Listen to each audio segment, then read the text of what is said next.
É mais uma terça do Transbordo Sem Fim. É com muita alegria no meu coração que a gente vai fazer parte dessa série.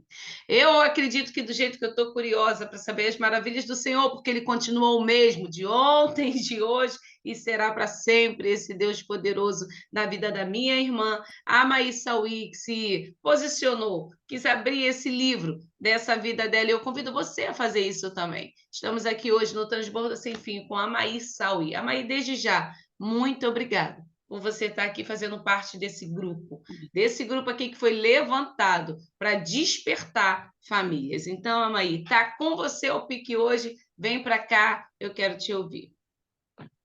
Amém, bom dia, graça e paz. Esse grupo, ele nos despertou. Ele tem me despertado todas as manhãs e tem despertado aqui no estudo de uma forma que só Deus pode fazer. Gratidão a Deus por esse grupo, por cada um aqui, pela pastora Mônica e todos os outros pastores. Bom, recapitulando, a oração da Rosana me inspirou tanto, me senti tão abençoada, que eu vou até falar devagar como ela fala, mais tranquila, não vou correr, porque eu estava querendo terminar, mas eu vou falar mais calma.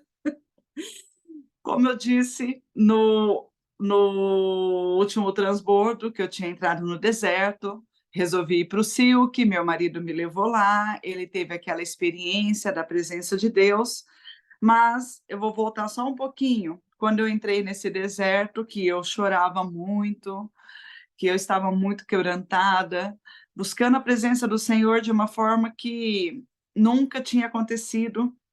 E lá em 1 João, capítulo 2, versículo 1, diz: Filhinhos meus, estas coisas vos escrevo para que não pequeis. Se todavia alguém pecar, temos advogado junto ao Pai, Jesus Cristo, o justo. E o Salmo 139, versículo 23. E eu, quando eu sabia disso, que Jesus era o meu advogado, que só ele sabia, que eu não podia, não adiantava pedir ajuda para ninguém, era eu e Deus ali. Porque ele lê por fora e por dentro, né? Como nós aprendemos ontem. E eu falava: Senhor, tu me sondas, o Senhor me conhece, o Senhor sabe o que está errado em mim, me ajuda. Eu preciso mudar, eu preciso de uma libertação. E eu tinha assistido vários vídeos da pastora Tânia Teresa, as orações de renúncia, as orações de confissão, eu já tinha feito todas ali. Eu ouvi o dia todo. Quando eu não tinha cliente, eu estava ouvindo as orações, as pregações e fazendo as orações quebrantada mesmo ali, porque eu falava: eu preciso mexer, eu preciso ir a fundo, eu preciso conhecer qual é a raiz de todo esse mal que está em mim, que faz eu fazer coisas que eu não quero, faz eu pensar coisas que eu não quero desejar coisas, eu quero mudar, eu quero ser diferente, eu quero ser transformada. E eu fui em busca achando que Deus ia mostrar as coisas da minha família. Deus mostrou a mim. Ele trouxe, ele me mostrou a mim, como esses dias eu estava escrevendo aqui e coloquei, mas o Senhor, ele mostrou a mim como eu era, o que eu precisava, mas de uma maneira muito amorosa. Até quando eu estava para ir, uma amiga minha foi me visitar e ela falou: Maíra, eu vejo você voltando com vestes brancas. Eu não tinha nem esse entendimento tanto assim, para você ver que a gente vai passando, vai vivendo, mas a gente acha às vezes que nem é possível, né? Assim, dessa maneira. E depois o Senhor vai trazendo essa compreensão e vai mostrando. Eu fiz porque era necessário essa confissão, esse arrependimento. Eu vou até adiantar um pouquinho mais, que quando eu fui falar com a conselheira lá, que foi o dia perfeito, não poderia ter sido nem uma noite anterior e nem uma noite depois, foi naquela noite. Eu conversei com a conselheira e eu fui, né, falei, né, tá, falando, listando tudo, né, e as contaminações, os contatos, eu acho que ela deve ter achado estranho de tanta coisa que ela viu, e eu não estar ali chorando, mas por quê? Esse quebrantamento eu já havia feito com Jesus, eu precisava de alguém para orar, para ligar e desligar. Sabe quando você fala assim: "Eu já fiz, agora só preciso do checklist mesmo aqui, tá tudo certinho". E mas assim, eu fiquei estranhando, eu falei: "Meu Deus, será que eu não me arrependi na hora de falar com ela?". Não, é que eu já, sabe, já havia derramado o meu coração, já havia me rendido ao Senhor, né. E quando eu estava voltando do Silk com uma amiga, que ela foi até companheira de quarto, eu falei: "Rita, eu achava que eu ia morrer". Eu não sei por quê. E provavelmente, né, eu morri, uma outra parte minha morreu e reviveu. É, assim, uma nova Mair, um novo, né, para um novo tempo. E e aí foi o tratamento lá no Silk que eu fui, assim, percebendo que Deus queria tratar. Eu entrei no banheiro um pouco antes de voltarem, né, para outra reunião, e a pastora Tânia Tereza entrou. E a hora que eu a vi ali, porque lógico, eu via pelo YouTube. Imagina, né, gente, você vê assim, ai, uma pessoa no YouTube, parece que ela é um deus, né. E eu admirava, ela me lembrava como, né, com todo respeito, pastora Tânia, uma avó que ensinava, que estava ali, né, instruindo. Então, eu assim, a hora que eu a vi no banheiro ali pertinho, aí eu falei: "Nossa, que privilégio", né, ela falou o quê? Fazer xixi juntas? Aí eu até fiquei envergonhada, assim, dei risada, eu falei: "É, né". Só que Deus já queria tratar a idolatria aí, porque ela é muito atenta a isso, e aí eu percebi, olha, Deus tratando a minha idolatria de colocar pessoas no lugar de Deus. Quando Deus começa a levantar pessoas, você começa a achar que aquela pessoa, como a sala aqui, muitas vezes a minha oração foi: "Senhor, essa sala é muito importante para mim, mas ela não é o Deus para mim, entendeu? É aonde eu compartilho, eu convivo com meus irmãos, como tem muitas pessoas que acham que os pastores, ou a placa da igreja, sem contar outras coisas, né, assim, trabalho, carro, essas coisas, família, marido, casamento, né, filhos. E aí, nesse período, quando eu cheguei lá, parecia assim que eu tinha chego num hospital, num hospício, sei lá, algo assim, mas Deus foi tratando, gente, cada coisa, cada pessoa. As companheiras do meu quarto, cabiam 7 pessoas, tinham 3. E foram pessoas especiais para mim. Conheci uma outra também de Peruíbe, a Vânia, uma pessoa muito importante que falou uma palavra muito importante para mim. Deus usou todas de uma maneira ali. Quem não foi para o Silk, vá, é muito bom, mas vá, como eu falei para o meu marido, né, porque ele não se conformava que eu queria ir para o Silk, né, por que que eu queria, eu falei: "Olha, eu vou lá para mexer em tudo no meu baú, eu quero descobrir onde que está o problema. Só que se você não está afim de mexer, não gasta dinheiro à toa não, não vai não, nem perca tempo, porque você tem que estar realmente, assim, disposto a se render, né". E era assim que eu estava. Eu falei: "Eu vou encarar o que eu tiver que encarar", como Deus falou: "É hora de vir tudo à tona", né, e deixar de lado: "Ah, eu não quero olhar isso, faz de conta, deixa para depois". Não, agora é hora de tratar. E nesse tempo foi onde eu conheci a pastora Rose, numa manhã, que eu trouxe um copo de água para eu tomar um própolis e bati a perna na mesa, o copo caiu. Em outra época eu teria ficado toda envergonhada. Devo ter ficado vermelha de vergonha, assim. Aí fui lá pedir um pano, aí nisso ela veio na mesa, a gente começou a conversar, e eu só lembro da nossa conversa que ela falou: "Como você é materna". E aquele check-up que ela fez em mim, assim, me fez observar ela. Tanto que depois, no grupo do Silk, eu fui, assim, dar, um pouquinho de atenção lá, né, assim, no contato dela ali no grupo, aonde ela divulgou um curso que depois, mais para frente, eu me inscrevi, mas aí a gente acabou vendo que, melhor, ela viu que eu precisava de um cuidado sozinha e não em grupo. E realmente, ela teve muita sabedoria para cuidar de mim. Mas voltando, Deus tratou de mim lá no Silk, a idolatria, a síndrome de Rebeca. Quem não sabe o que é isso, vai no Silk e vocês vão aprender. A bastardia também foi muito, muito assim, algo que aí conforme ia falando, porque é o estudo da palavra, vai indo. E Deus ele vem revelando, ele vem trazendo a luz ali. Olha, é isso que você tem passado. É isso. Mas de uma forma, gente, tremenda, inexplicável. Mas aí teve um dia à noite que foi tratado sobre paternidade. E teve o apelo no final, dizendo: vem aqui. E eu fiquei resistindo, resistindo, até que, né, falou: vem aqui receber o abraço do teu pai. E ali, enquanto estava tendo o apelo, aquilo, eu falava: não, eu não preciso disso. Não, não é isso. E foi tudo.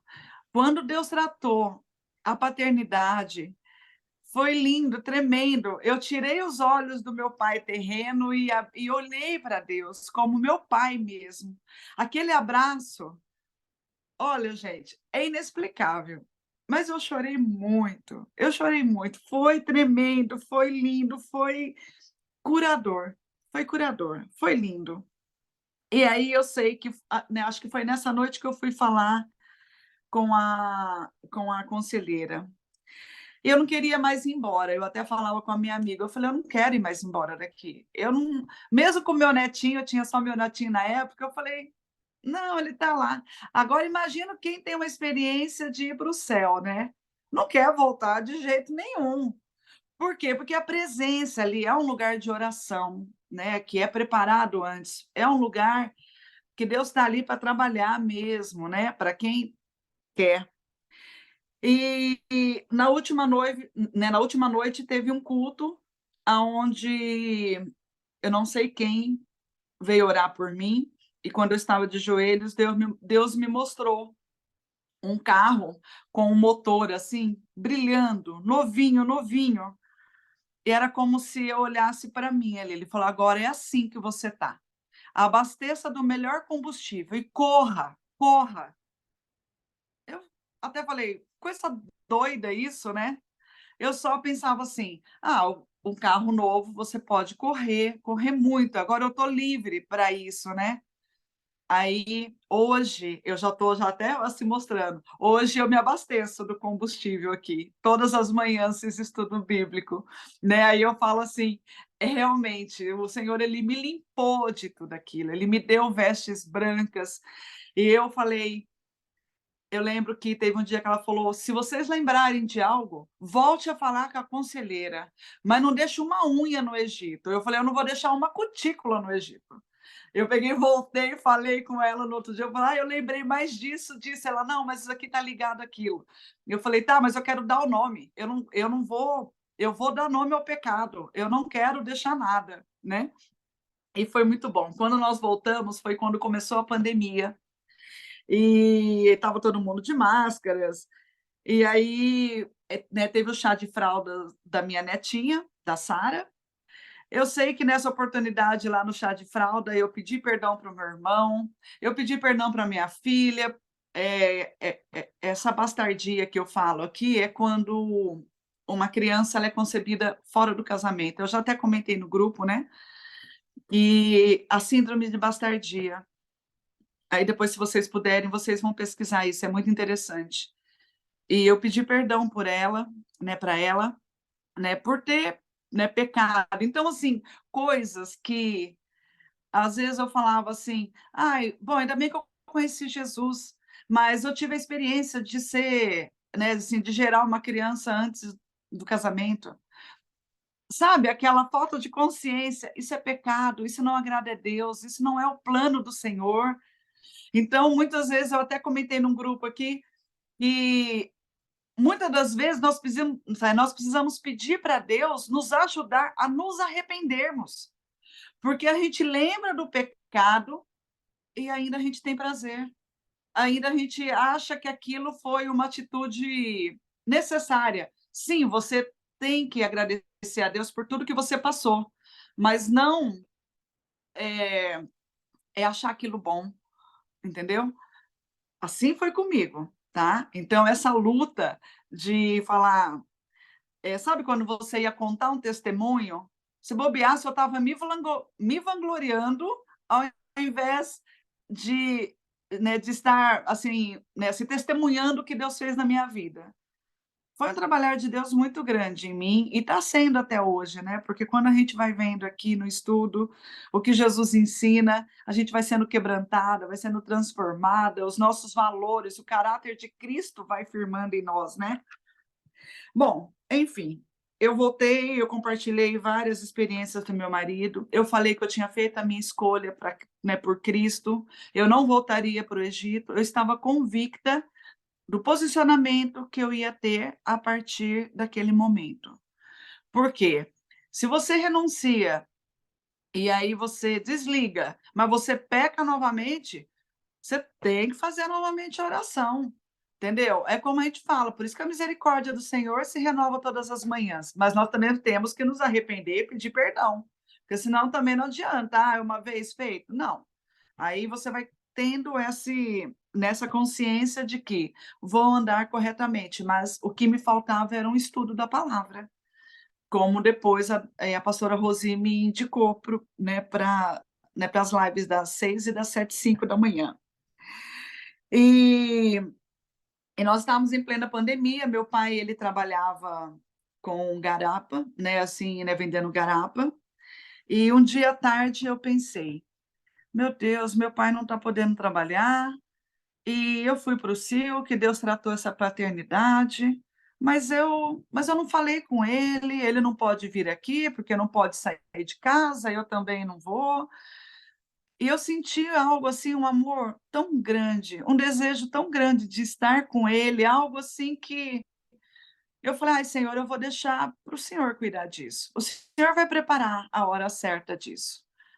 No dia seguinte, eu estava mexendo no canteirinho lá em casa, quem me liga? Ele.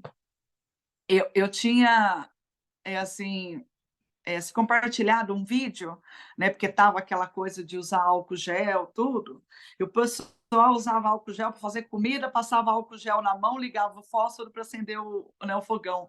E teve um vídeo que a moça fez isso e queimou as mãos. E eu compartilhei isso com ele, né, e com mais pessoas também, mas ele me ligou: "Ah, é a Maíra, é a sua mão?" Eu falei: "Não, pai, de forma alguma, lógico que não", né. Aí eu falei: "Deus que me livre que fosse", eu falei: "Mas tem que tomar cuidado". E nós ficamos conversando, e aí meu coração começou, assim, a pulsar forte, eu falei: "É agora, é agora". Aí eu lembrei da conversa que eu tinha tido, né, assim, o dia anterior à tarde com o Senhor. Aí eu falei: "Pai, eu quero te pedir perdão, eu quero te pedir a bênção na minha vida". "Ah, mas por quê?" Eu falei: "Não, pai, eu deveria ter honrado, eu deveria ter obedecido mais o Senhor. Eu fui uma filha muito rebelde, né". Aí ele me abençoou, ele me perdoou. Foi, assim, lindo. Eu sei que a gente conversou, ele falou: "Não, a gente faz muitas besteiras na vida, né". Mas foi algo bem simples, sabe. A hora que eu terminei, eu fui lá para o fundo, aí eu falei com as minhas filhas, eu contei, eu compartilhei, eu falei: "Olha, pode ser a coisa mais tola para o mundo, mas eu sei que no mundo espiritual foi quebrada algemas e houve uma transformação muito grande". E houve, gente. Aconteceu algo tremendo na minha vida. Por quê? Até tem uma amiga minha que fala que eu constelei, né, a hora que eu perdoei o meu pai, porque eu conheci o amor de Deus, eu consegui colocar o meu marido no devido lugar dele. Só que tinha lutas ainda em casa, devido àquelas encrencas que eu falei, né, do divórcio, aquele climão, o que que aconteceu? A minha filha ainda não estava falando com o meu marido, né, e então ficava aquela divisão. Aquela coisa, assim, que para uma mãe a família é muito importante, como o louvor colocado aí no início, e a gente para o pai também, para todos, né, a família tem que estar unida, ainda mais eu que tive 4 filhos, querendo 6 filhos, a gente quer união, a gente quer todo mundo junto, quando falta um, é muito complicado, né, porque a gente faz a comida pensando: "Esse gosta disso, daquilo outro". E aí, eu sei que estava toda essa luta, e aonde foi onde eu comecei a fazer a terapia com a pastora Rosia, eu comecei em novembro. Então foi todo esse processo aí, e e aí quando eu estava fazendo terapia, o que que eu percebi? Que o sentimento né, assim, com o meu marido mudou, porque nesse período até novembro, eu tinha sentimentos, lembra que eu falei? Ainda eu pensava em divórcio, eu pensava em algo que a gente não ia ficar juntos, porque a hora que eu falei para o Senhor: "Faz o que quiser", parece que eu estava me preparando, né. Então eu vivi ali um divórcio, aquele luto do divórcio, né, foi muito esquisito, foi muito estranho. E num dia da terapia eu falei: "Parece que eu não amo meu marido mais", né. E eu chorei muito, e eu pedi muito para o Senhor, eu falei: "Senhor, o que que aconteceu? O Senhor me desligou totalmente", né. E aquilo eu fiquei muito triste, eu falei: "Mas e aí? E como que vai ser? Eu vou continuar com ele vivendo assim?" Porque tinha muito atritos. Eu até falei: "Vamos fazer uma terapia de casal, vamos fazer". "Ah, vai, vamos, vai, procura alguém". Achei, mas ele não quis. Tanto que quando eu comecei a fazer a terapia, as minhas filhas falaram: "Mãe, o pai não fez". Eu falei: "Olha, eu vou fazer terapia, eu vou cuidar de mim, e, né, porque se eu estiver separada, divorciada, viúva, seja lá como for, eu preciso estar bem. Não importa o que eu vou viver, eu tenho que estar bem. Eu vou cuidar de mim", porque na verdade Deus queria tratar comigo, né. E aí, eu sei que nós fomos, né, eu chorei muito na presença do Senhor pedindo para que Ele, né, me ajudasse. E o que aconteceu? Eu comecei a olhar o meu marido, quando ele falava, eu comecei a ver que começou a brotar um sentimento diferente, que eu olhava para ele assim, e eu olhava, sabe quando a gente olha um filho, né, que ele está contando alguma coisa e você fica olhando, observando, mas você não se ira com aquilo, você não se irrita com aquilo, porque o amor ele é paciente, ele é bondoso, ele não se irrita, né. E eu comecei a estranhar em mim, eu falei: "Que sentimento é esse que eu tô tendo por ele?". Aí foi quando eu fui falar também com a pastora Rosi, ela falou: "Esse é o amor que Deus quer, é o amor ágape". Não é o amor eros, aquele amor de família doriana que você pensa naquele relacionamento, sabe, sensual. Esse é o verdadeiro amor. E eu sei que o Senhor começou a desenvolver isso em mim. Foi aonde eu comecei a, assim, até mesmo com a terapia, teve um ato profético que a pastora fez na primeira vez que eu fiz com ela, né, assim, a sessão. Eu vou contar, que depois ela falar: "Mas não é para contar". Mas foi a experiência que eu tive. Ela falou: "Pega uma foto do seu esposo, coloca dentro da Bíblia, e você vai falar assim: 'Ele é teu, cuida dele, Senhor, e vamos cuidar de você'". Quando eu fiz essa entrega, por quê? O que que eu queria? Que meu marido desenvolvesse a mesma fé que eu, como ontem o Clifton falou, quando a gente adora, a gente quer que o outro adore da mesma maneira. Não, a gente quer que, se somos um casal, nós temos que ter a mesma maturidade, a mesma fé, o mesmo comprometimento, e não é assim. Só que aí é onde você fala: primeiro lugar é Deus, é Jesus, depois vem o marido, os filhos, a família. Aí eu pude entender, aí eu pude realmente falar assim: Senhor, faz de mim o que o Senhor quiser, faz um vaso novo, o meu comprometimento é contigo. Depois, sabe? Só que quando eu pensava assim antes, eu pensava: eu vou ser aquela mulher que fala: eu vou para Deus. Olha, você não quer ir, problema é seu. Não é assim. Então Deus ele me ensinou, ele trabalhou em mim de um jeito único, por isso que eu falo, eu me sinto amada, cuidada, única por Deus, porque Ele sabe como cuidar, me ensinar para fazer eu, né, assim, trilhar esse caminho que eu ainda estou em construção, né? Depois de tanta burrada que eu fiz para destruir, eu fui a verdadeira mulher tola que queria fazer com as próprias mãos e fiz tudo errado. Eu queria conservar um casamento, construir uma família da minha maneira, Mas só quando o sangue de Cristo estava sobre a minha vida e sobre a vida dos meus familiares, é que realmente eu percebo que estamos sendo construídos de tijolo em tijolinho, como um dia um irmão, um profeta orou por mim, ele falou: "Eu vejo a sua vida sendo construída tijolo por tijolo". E quando eu vejo que eu assim, estou melhorando, eu lembro dessa profecia, eu falei: "Olha, quantos anos ele falou isso para mim, eu não consegui entender", né, porque realmente, agora é a casa construída por Jesus, pela palavra, pelos princípios, sabe, pelo temor, pelo amor, pela adoração ao Senhor, ainda que muito falha ainda, mas estamos em construção, estamos aí. E nessa forma de atitude com o meu marido, de agir, honrando, respeitando, ouvindo, sabe, porque eu aprendi isso pela palavra, pelo estudo, o honrar, a mulher ser submissa, mas tá de acordo com a vontade de Deus, você vai, se não, não, deixa Deus trabalhar.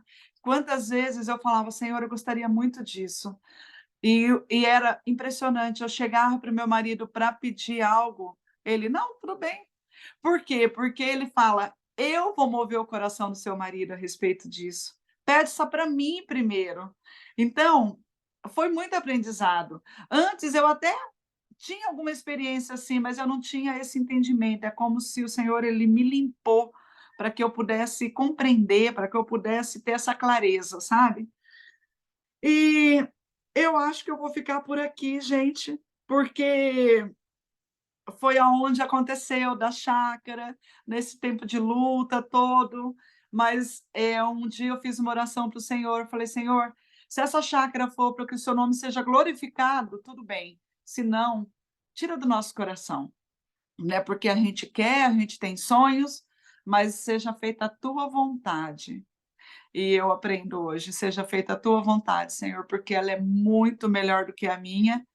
E hoje nós estamos aqui, Deus preparou tudo, eu já contei como que foi né, assim, o trâmite do salão com a chácara, que foi bênção, e eu percebo que o Senhor tem trabalhado na vida do meu esposo de uma maneira única também, e a gente tem conseguido, eh, assim, né, assim, viver, eh, né, se compartilhar algo, ainda que, é assim, de formas diferentes, não nesse padrão, mas é no padrão de Deus. Eu estou muito grata a Deus, eu estou grata a Deus por essa oportunidade, e que o nome do Senhor seja engrandecido através da minha vida, dessa forma. E a cura da paternidade foi, assim, algo tremendo. Eu com meu pai, hoje em dia, a gente tem umas conversas muito boas, os momentos são muito bons, é tremendo. Eu falo: "Só Deus para fazer isso". Amém? Amém. Meu Deus, Amaí, eu me confundi, eu não sei se eu estava numa sala de transbordo ou numa sala de terapia. Eu não sei se os irmãos sentiram a mesma coisa, mas eu fiquei aqui maravilhada com o que o Senhor fez e está fazendo na sua vida, e dessa forma assim tão simples, tão doce, que você consegue passar de um jeito único, somente seu.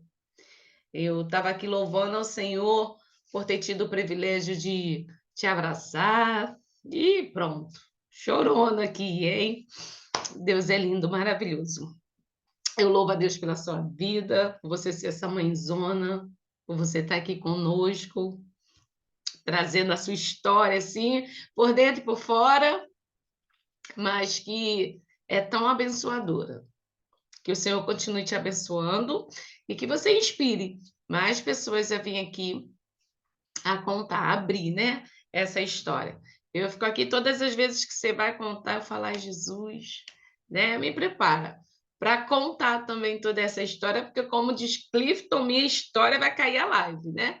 Então a gente tem que ter cuidado no que vai falar, mas é um Deus que cuida, sara e coloca a gente no prumo, né, entrega para Ele, que é ele que vai fazer.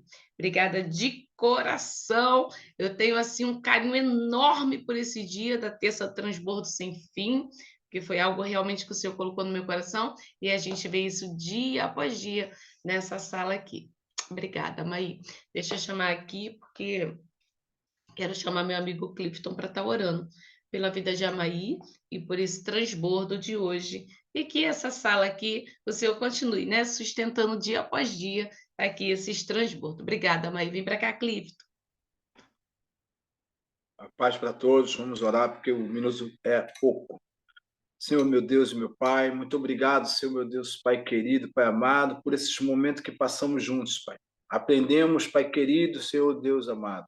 Aprendemos não somente por conhecimentos ou sabedoria, Pai, mas aprendemos porque nós precisamos se consertar a cada dia, se consertar em todos os momentos, Pai. Muito obrigado pela vida da tua filha Maír Sauí, Pai querido. Muito obrigado pela tua filha, Senhor, da pastora, Senhor, meu Deus, Mônica, Pai amado, e todos os demais que aqui estiveram nessa manhã aprendendo juntos, Pai. Continua conosco, Pai. Continua nos honrando, Pai amado, com a tua presença, Pai, porque é uma honra ter a tua presença, Pai. Muito obrigado por tudo, nos direciona em tudo nesse dia, Pai, e que possamos ter esse dia de aprendizado, Pai. Meu Deus, como direção para estar, Senhor, meu Deus, guiando, Senhor, nossas vidas, Pai, em direção à tua face, Pai. Continua conosco, Pai amado, que o Senhor possa fazer com que venhamos transbordar na vida das pessoas, porque essas pessoas precisam, necessitam, Pai, do nosso transbordo, Pai. Senhor Deus, continua abençoando, Senhor meu Deus amado, a cada um que hoje, Senhor meu Deus, aprendeu um pouco mais, e que possamos juntos, Pai, juntos, um dia estar para todo sempre, meu Deus, contigo, Pai, e que possamos, Senhor meu Deus amado, levar outras pessoas. Meu Deus, assim eu oro, Pai, agradecendo, Pai amado, por tudo, e que a nossa família continue sendo uma bênção nas suas mãos. Eu oro e agradeço, Pai, em o nome de Santo Jesus. Amém. Amém. Amém. Obrigada, Clifton. Obrigada a você que esteve aqui comigo nessa terça Transbordo Sem Fim. Amanhã é a quarta estratégia com a pastora Rosi. Ore pela vida dessa pastora, viu? Que ela falou que estava ali, ó, ligadinha para o Senhor para vir transbordar aqui amanhã. Então, continue orando pela casa da nossa pastora e nosso pastor Tony. Beijo no coração de vocês. A gente se encontra amanhã às 7h05.